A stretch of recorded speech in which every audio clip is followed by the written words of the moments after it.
putain, il y a 50 minutes pour l'attraction Peter Pan. Ah. Et tout le monde, c'est parti, aujourd'hui on se retrouve pour une nouvelle vidéo. Et dans cette vidéo, vous l'avez vu, on va parler de Disneyland Paris. Pourquoi? Parce que déjà ce week-end j'y étais. Regardez, j'ai pris ça comme petit souvenir. Regardez, c'est stylé, non? Et aussi parce que cette année, ils font le 30 ans du parc, donc c'est bien, incroyable, bravo. D'ailleurs, ça m'a fait trop bizarre de retourner à Disney parce que j'y étais allé en 2009-2010 et donc du coup ça faisait 12 ans que j'étais pas y allé, donc ça m'avait manqué. Tout de suite une photo de moi en 2009-2010 et moi une photo du coup de ce week-end. Et ouais, vous avez vu, j'ai mis le même t-shirt pour faire un peu la photo avec Mickey et tout ça. Bref, et donc du coup, comme vous l'avez vu, on va parler des anecdotes du parc Disney. Donc c'est parti. Disneyland Paris, 5 secrets et anecdotes que vous ignorez peut-être sur le parc. Regardez-moi comme il est beau le château. Ok, alors, Main Street. Niché au cœur de Main Street se trouve, dans une des deux cartes couvertes de la rue, un secret connu des itinérants et femmes. Pas forcément des visites occasionnelles. Un mini-musée célébrant l'amitié franco-américaine et raconte le voyage de la Statue de la Liberté de la France vers les États-Unis. Ah ouais, stylé. Un espace peu caché derrière un rideau rouge qu'il ne faut pas hésiter à ouvrir pour le découvrir. Ok. Ok, bah ça j'ai pas vu. Oh, Adventureland. Ah oui, ils mettent les lieux. Donc là, Main Street, Adventureland. Pour ceux qui vont à Disneyland, bah, vous pouvez faire une story si vous voyez ça et m'identifier, ça pourrait être drôle. Boutique assez cachée à l'entrée d'Adventureland du côté d'Agraba, la girafe curieuse porte bien son nom. Et pour cause, une girafe fausse bien évidemment a décidé de faire coucou aux visiteurs en s'incrustant au sein du magasin. Si vous y entrez, peu de chances de la rater. Ok. Le château de la Belle au Bois dormant. Ouais, ils l'ont rénové pour les 30 ans. Pas de grands secrets ici, mais plusieurs inspirations concernant la construction du château. Dans sa forme globale, celui inspirant de l'abbaye du Mont-Saint-Michel. Ah ouais. Tandis que les vitraux sont inspirés de ceux des châteaux de la Loire. Ok. Réalisés à l'ancienne comme au XIIe siècle. La toiture et les tuiles en losange sont inspirées de celles des abscisses de Baume, tandis que son vitral principal situé de la tour haute et s'illumine la nuit, ici fait référence au château de Chambord, au sein duquel une lumière est restée allumée dans la plus haute tour centrale à l'édifice, indiquant la présence du roi. Ah ouais, donc là c'est cool le château, en fait qu'on a plusieurs références au château de la France, parce que la France elle a de la chance d'avoir beaucoup de châteaux dans le pays. Ok, l'œuf géant du Simbad à Adventureland. Et il y a beaucoup de choses à Adventureland. Bah, c'est déjà la deuxième chose, non? Ouais, c'est la deuxième chose. Si vous avez remarqué qu'il y a un œuf géant trôné sur l'une des tours à l'entrée d'Adventureland du côté d'Agraba, caché derrière quelques arbres très discrets, l'œuf pourtant bien visible, il s'agit d'une référence à l'un des contes des Mille et une nuits, dans laquelle Simbad, le marin, découvre l'œuf d'un oiseau roc. Ok. Coupole de verre chez Harryland Mainstream. Le saviez-vous chez Harrigans?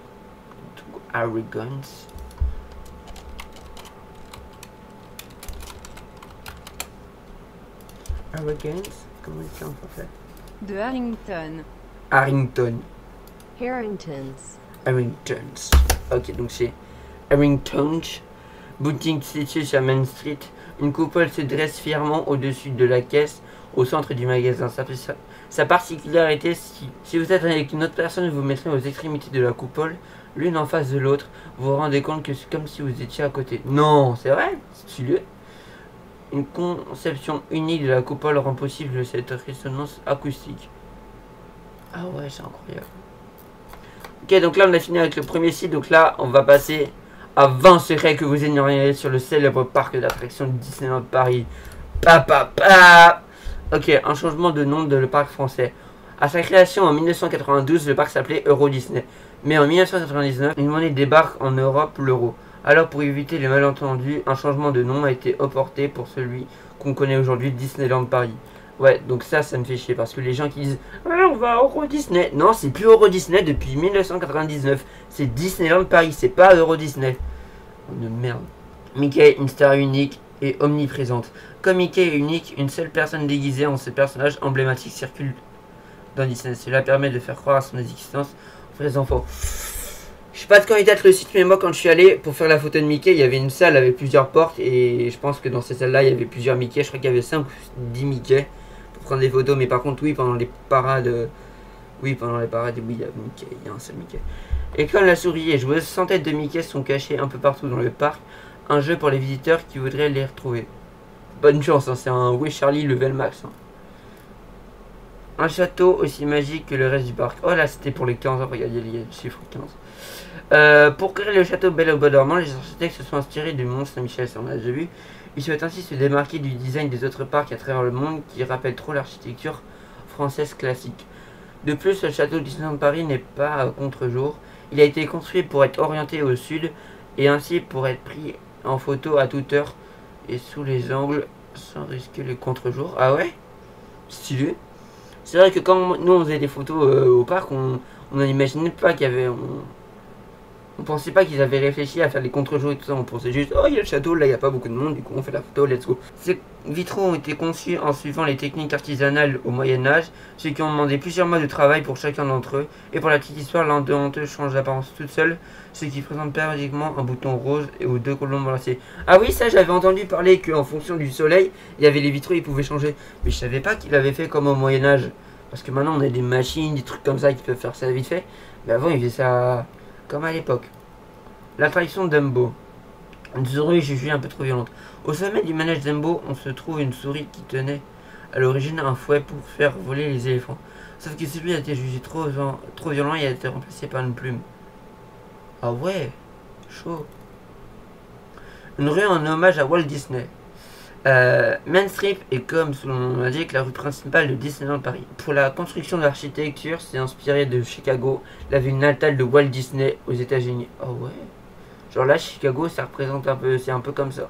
Un véritable barbier en activité. À Disneyland Paris, mais aussi dans tous les autres parcs, à travers le monde, se trouve un véritable barbier en activité. Le père de Walt Disney était barbier et il s'agit d'un hommage. Oh, pas mal l'hommage. D'ailleurs, à l'intérieur du salon présent à Disneyland Paris a été meublé avec des objets rachetés à un barbier original de Chicago à son départ en retraite lors de la création du parc. Encore un hommage. Ouais, c'est vrai que là, il y a beaucoup d'hommages. Hein. Déjà, il y a le barbier, le métier du père de Walt Disney. Et en plus, il y a des choses qui sont venues de Chicago. C'est pas des trucs qui est made in France ou made in China. Non, c'est vraiment été importé de Chicago, juste en France, pour la décoration du parc. Putain, Disney, c'est vrai qu'ils ont un putain de sens de détail, c'est incroyable. En béton photogénique en toutes circonstances. Pour que le parc Disney ne laisse aucun hasard, même le béton a été réfléchi. La firme a fait appel à Kodak, l'entreprise de photographie, pour l'aider à choisir la couleur du sol de Main Street. Main dans la main, ils sont ainsi arrivés à une couleur qui se devait être toujours belle sur les photos des visiteurs. Ah ouais. Quand je vous dis que Disney, ils ont le sens du détail, c'est pas pour rigoler. Hein. Regardez, ils ont même réfléchi à la couleur du sol pour que les photos soient belles. Non mais là, ils vont trop loin, c'est trop bien. Ah, le parc n'a failli ne pas se construire à Paris. Oui, ça je savais, je crois que c'est en Espagne. Bon, on va dire ça. À l'origine, sur la Catalogne, à l'emplacement où se trouve aujourd'hui Portaventura, que Disney avait jeté son dévolu pour la construction de son parc. Mais finalement, la région parisienne, et plus précisément Marne-la-Vallée, a été choisie pour Disneyland Paris. Une attraction temporaire qui s'installe. Si je vous dis Disneyland Paris, la musique de l'attraction est A Small World. Oh, c'est trop bien cette attraction. Par contre, j'avais trop le seum quand je suis allé, elle était fermée, elle était en rénovation. Vous viendra sûrement en tête. Oui, je l'adorais cette attraction quand j'étais petit. Mais vous saviez que ce musée de poupées devait être à la base temporaire? Ah ouais? Sauf que son succès a fait une attraction emblématique du parc et elle n'est jamais partie. En même temps, attends, l'attraction d'après ce que j'en souviens, elle est quand même assez grosse. Un truc assez gros comme ça pour être temporaire? Ah ouais, j'étais chaud à l'époque. Hein. Mais elle est incroyable cette attraction. Trop le seum. Franchement, c'est mon petit dégoût de mon séjour, c'était que c'était fermé. Souris interdit au pays de Mickey. Mickey a beau être une souris, il n'aime pas ses congénères. Par mesure de propreté, les souris sont persona non grata à Disneyland et le parc utilise des chats sauvages pour les faire fuir. Ah oui, j'avais vu ça dans une vidéo qu'il lâchait les chats la nuit pour éviter les souris parce que comme les gens ils faisaient tomber des popcorn et de la nourriture sur le sol, bah il y avait les rats ou les souris qui pouvaient venir, donc du coup les chats, voilà. Vous avez compris. Des jouets plus dangereux que prévu. Comme dans Toy Story, les jouets de Disneyland auraient dû se coucher sur le sol à l'arrêt de bouger lorsque les visiteurs criaient « Andy arrive !» Mais cette idée a été vite abandonnée pour son côté dangereux. Ça veut dire que là, il y aurait des jouets et ce serait... Bon, je bois. Ça on a vu. Ah, un dragon unique dans les souterrains. Oh yes. On pourrait penser que le dragon présent sous le château du Bel-Normand est une caractéristique dans ce parc. Et pourtant, il n'en est rien. Seul Disneyland Paris peut se targuer de disposer un lézard géant dans les souterrains. Un animatronique de 24 mètres de long et de 2,5 tonnes. C'est énorme. Ah, les Pirates des Caraïbes, c'est ma meilleure attraction. Dites-moi dans les commentaires quelle est votre meilleure attraction à Disneyland Paris. Pour moi, les meilleures attractions, parce que là, comme j'étais plus grand, quand j'y allais, j'avais ouais, 3-4 ans, 3-4-5 ans, quelque chose comme ça. Bah, du coup, je pouvais pas faire toutes les grandes attractions à Sensation et tout ça. Mais là, maintenant, comme j'ai grandi, et ben j'ai fait les grandes attractions. Et c'est vrai que Space Mountain, la tour, le Hollywood Tower, là, tout ça, c'est vrai que c'est bien. Mais quand même, les Pirates des Caraïbes, c'est mon attraction préférée. D'ailleurs, je l'ai fait 3 fois. C'était ma dernière attraction que je l'ai fait. À chaque fois que je pars Disneyland, je sais pas pourquoi, avec ma famille, on décide de faire les Pirates des Caraïbes pour conclure notre séjour à Disney. Alors, du coup, une odeur travaillée comme le reste du parc. Même les odeurs sont pensées à Disney. Ouais, le sens du détail. Par exemple, cette envergure, cette effluve d'air marin salé peut se sentir dans l'univers des parcs. Une effluve d'air marin et salé peut se sentir dans l'univers des pirates. Plusieurs chars de parade diffusent aussi diverses odeurs sur leur passage. C'est vrai que quand on était dans l'attraction, on avait toujours un peu d'humidité, d'eau salée, tout ça. On se sent tout petit en entrant à Disneyland Paris. On vous a déjà dit, rien n'est laissé au hasard à Disneyland Paris. Une autre preuve est l'architecture travaillée de Main Street sur le principe de la perspective forcée, avec des bâtiments construits de manière à évaster dans le sens. Dans ce fait, cela signifie que lorsque vous entrez dans le parc, le château vous paraît très loin, tandis que la sortie et le chemin vous semblent visuellement plus courts. Ah ouais? C'est vrai ça. Space Mountain, ah ça je l'ai fait. En vrai, Space Mountain, ça va. C'est pas ma préférée. En vrai, moi, si je devais dire les attractions à sensation que j'avais préférées à Disneyland, ça serait la tour. Oh, la tour, j'ai adoré, c'était trop bien. Le train de la mine. Et après, sinon, j'ai aussi fait Space Mountain et Indiana Jones. Je crois que j'en ai pas fait d'autres. Non, parce qu'il y avait beaucoup de choses qui étaient fermées aussi. Et bah du coup entre Space Mountain et Indiana Jones, je pense que je mettrais... Ah non, j'ai aussi fait la tortue. Enfin le manège à la tortue, j'ai aussi fait ça. Mais Space Mountain, je sais pas, j'ai moins kiffé. Je dis pas que c'est de la merde, juste que j'ai moins kiffé que les autres. Space Mountain est présent dans 5 parcs différents à travers le monde, mais c'est bien en France que l'attraction est la plus rapide. C'est aussi la seule version à retour. Littéralement, ses visiteurs en tête en bas. Ouais, ça c'est vrai. La tête en bas. Oh la vache, j'étais pas prêt. En plus, c'est dans le noir là. La vitesse de l'attraction passe de 0 à 75 km/h en seulement 2 secondes grâce à une technologie semblable à celle présente sur les porte-avions pour faire décoller les machines. Ah ouais, on est chaud en fait là. Waouh, c'est incroyable. Les bruits, autre élément, import à Disney. Comme les odeurs, les bruits sont aussi pensés et travaillés pour vous mettre dans l'ambiance. Par exemple, les battements de cœur peuvent être entendus près de la tombe en marbre du côté du manoir hanté. Phantom Manor, meilleure attraction aussi. Un cours de piano peut être entendu au premier étage de l'immeuble près du marchand de glace de Main Street, tandis que les coups de pioche des mineurs peuvent être entendus près du puits de frontière. Ah ouais. Les genres plus sophistiqués qui en ont l'air. Si vous êtes toujours demandé comment se dirigent les chars de la parade, nous avons la réponse. Les conducteurs utilisent les caméras dont sont munis les chars pour se diriger via des écrans de contrôle. Ah ouais? Je pensais que genre il y avait une sorte de petite vitre et qu'ils pouvaient voir, même si c'est pas bien, ils pouvaient voir. Mais là il y a des écrans, tout ça. Ah ouais. Une réserve de costumes impressionnante. Pour habiller tous les comédiens du parc, il fallait un stock de costumes à la hauteur. Et ce côté-là, Disneyland Paris est le maître incontesté. Sa réserve est en effet la plus grande d'Europe. Elle dispose de 250 000 vêtements. Le parc dispose de son propre atelier de couture qui a été créé en moyenne 5000 costumes chaque année. Et chacun d'entre eux peut se demander 200 heures de confection. Ah ouais. En même temps, c'est vrai que les costumes, ils sont assez stylés. Ok, Studio Tram Tour. Ça, c'était... Je sais pas si c'est fermé. Moi, il n'y avait pas ça. Je crois que c'était fermé.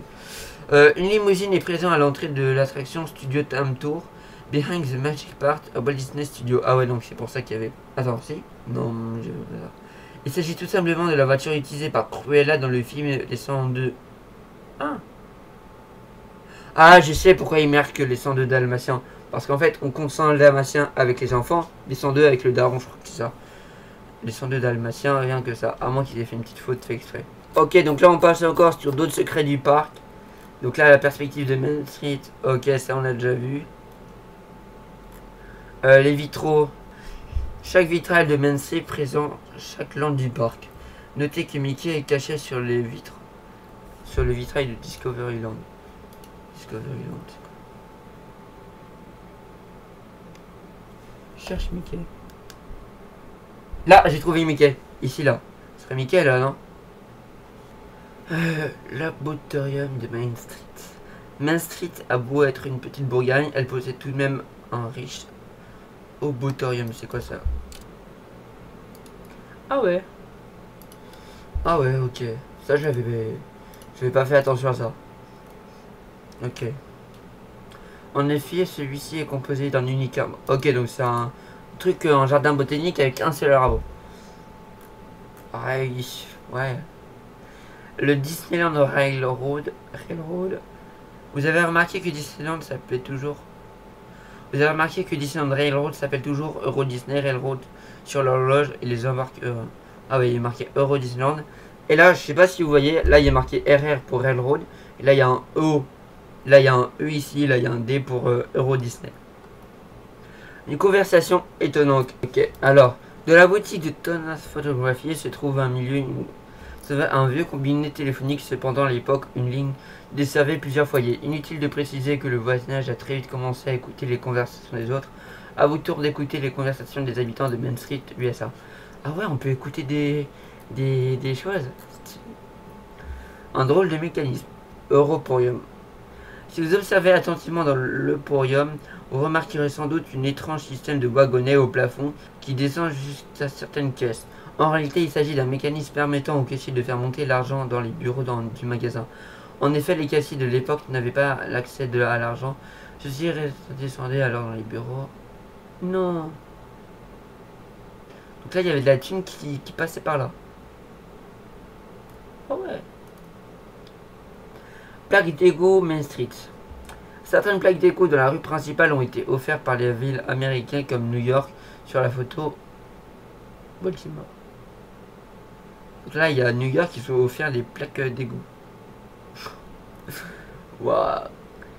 Le chien détective. On peut entendre le chien détective de l'agent The Third Eye qui aboie au premier étage de Main Street au moteur au-dessus du marchand de journaux de Newsland. Casey Connor. Ça, j'ai vu ça. Ça, j'ai vu le mec de baseball. Au centre du C, logo du restaurant Casey Connor, se trouve un petit joueur de baseball qui n'est rien qu'un nanomètre. L'appareil suivant à mesurer la vitesse du vent. Un appareil certainement. Oh non. Oh, c'est stylé, c'est-à-dire que quand il y a du vent, il y a le petit mec qui tourne. Ah ouais. C'est comme les girouettes, je crois que c'est ça. Une tasse très chaude, Main Street. Les publicités dans Main Street attirent l'œil. Mais celle-ci tire son épingle du jeu, en effet. De plus, promouvoir son café avec une tasse en relief. Il arrive que cette publicité de fumée, comme si la tasse contenait un bon café volant. Oh, pas con. La date de naissance de Main Street. Sur Main Street USA, il y a une façade du bâtiment avec une date. Il s'agit de la naissance de Rollie Oliver Disney, le frère de Walt Disney. Ah ouais. Les parents perdus. Parents perdus, prenez ici des nouvelles de vos enfants. L'angoisse de tous les parents perdent leurs enfants à Disney. Le bonheur des enfants, se retrouver tout seuls dans un monde féerique en perdant leurs parents. Heureusement, Disneyland Paris a tout prévu. Grâce à cette petite plaque, vous pourrez retrouver sur la devanture du City Hall. Ah ouais. Point bonus, Buzz Lightyear. Oh, alors là, ceux qui connaissent l'attraction, ils sont intéressés. Sinon, ceux qui connaissent pas l'attraction, bah, quand vous irez à Disney, vous regarderez la vidéo et vous comprendrez. Il existe deux cibles cachées dans Buzz Lightyear, Laser Blast, qui apporte 50 000 points. 50 000 points. Mais c'est énorme. Moi, j'avais fait un score, t'inquiète. Elles sont situées sur les 2 orgues de l'attraction. Plus précisément, il s'agit d'un petit trou qui se trouve en dessous du médaillon Z qui sert d'attache à sa cape. Alors là, quand j'irai à Disney, je retrouverai ça direct. Je ferai ça direct et bam. Attends, 50 000 x 2, ça veut dire 100 000 points. Discovery Mountain, Space Mountain Mission 2. Peu avant l'inauguration de Space Mountain de la Terre à la Lune, l'attraction n'était pas nommée comme on la connaît. Elle s'appelait Discovery Mountain. Mais le nom a été jugé un peu trop d'accrocheur, fut abandonné. Cependant, il existe toujours un panneau qui possède encore le vieux signe DM. Oui, parce qu'avant, c'était pas le truc Star Wars, c'était un truc genre Jules Verne de la Terre à la Lune. Je me rappelle, j'avais vu cette anecdote. Le premier, Orbitron. L'Orbitron est une attraction initialement conçue pour notre parc, et par la suite, elle fut multipliée dans quelques parcs. Ah ouais, donc de base, nous on avait ça, et après ils l'ont mis dans les autres parcs. Ok, si. Nine Eye, Buzz Lightyear. Encore Buzz Lightyear. Dans l'actuel Buzz Lightyear, à ce moment-là, vous pouvez avoir Nine Eyes dans l'ancienne attraction Bizarrarium. Ah oui, ça devait être l'ancienne attraction un peu comme ça, ok. Des hublots de Videopolis Discoveryland. En face de l'entrée Fast-Pass de Space Mountain. Oh, les Fast-Pass, putain. Les VIP vont me saouler. Vous pouvez apercevoir 2 gigantesques hublots. Ces hublots sont le reste de passerelles qui auraient dû rejoindre le fameux Discovery Mountain. Ah ouais. Et donc du coup, ils ont gardé ça un signe de Lego. Ok, bah là, je pense qu'on a fait un peu le tour des secrets, tout ça de Disney. Donc voilà, c'est la fin de cette vidéo. J'espère que ça vous a plu. J'espère que vous avez aimé le concept de quand je raconte des histoires. J'espère que quand vous irez la prochaine fois à Disneyland Paris, vous penserez à ma vidéo et vous ferez des stories en m'identifiant, en marquant comme ce qu'il y avait écrit dans la vidéo de Barcelone et tout ça. Et voilà, encore joyeux anniversaire à Disneyland Paris pour leurs 30 ans. Bravo. Et on se dit à plus pour une prochaine vidéo. C'était Bartones. Bye.